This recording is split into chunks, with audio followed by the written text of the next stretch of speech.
Taste the Daily. தினத்தை முன்னிட்டு கழக பொதுச் செயலாளர் எடப்பாடி கே பழனிசாமியை நேரில் சந்தித்து முன்னாள் அமைச்சர் மாதவரம் மூர்த்தி வாழ்த்து பெற்றார். சென்னை பசுமை வழிச்சாலையில் உள்ள செவ்வந்தி இல்லத்தில் திருவள்ளூர் கிழக்கு மாவட்ட கழக செயலாளரும் முன்னாள் அமைச்சருமான மாதவரம் மூர்த்தி கழக பொதுச் செயலாளர் எடப்பாடி கே பழனிசாமியை நேரில் சந்தித்து புத்தாண்டு வாழ்த்து பெற்றார். இந்நிகழ்வின் போது அவருடன் சென்ற மாதவரம் பகுதி கழக செயலாளர் கண்ணதாசன் மற்றும் கழக வழக்கறிஞர் பிரிவு துணை செயலாளர் தமிழரசன் ஆகியோர் கழக பொதுச் செயலாளரை நேரில் சந்தித்து புத்தாண்டு வாழ்த்து பெற்றனர்.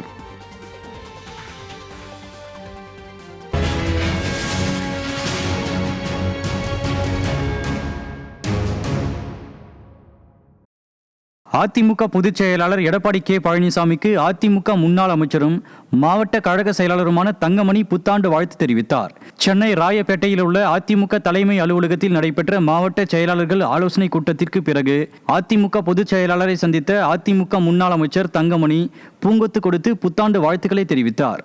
இதேபோல் அதிமுக மாவட்ட செயலாளர்கள் மற்றும் கழக நிர்வாகிகள் அதிமுக பொதுச் செயலாளர் எடப்பாடி கே பழனிசாமிக்கு பூங்கொத்து உள்ளிட்ட பரிசுகளை கொடுத்து புத்தாண்டு வாழ்த்துக்களை தெரிவித்தனர்.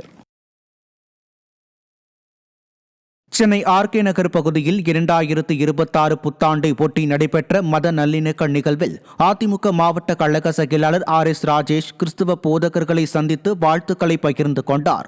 மேலும் அவர் கிறிஸ்துவ போதகர்களுக்கு புத்தாடைகள் வழங்கினார். அப்போது பேசிய மாவட்ட கழக செயலாளர் RS ராஜேஷ் அதிமுக ஆட்சி காலத்தில் சிறுபான்மையினர் அச்சமின்றி வாழ்ந்ததாகவும் தற்போது தமிழகத்தில் சட்டம் ஒழுங்கு சீர்குலைந்துள்ளதாகவும் கூறினார்.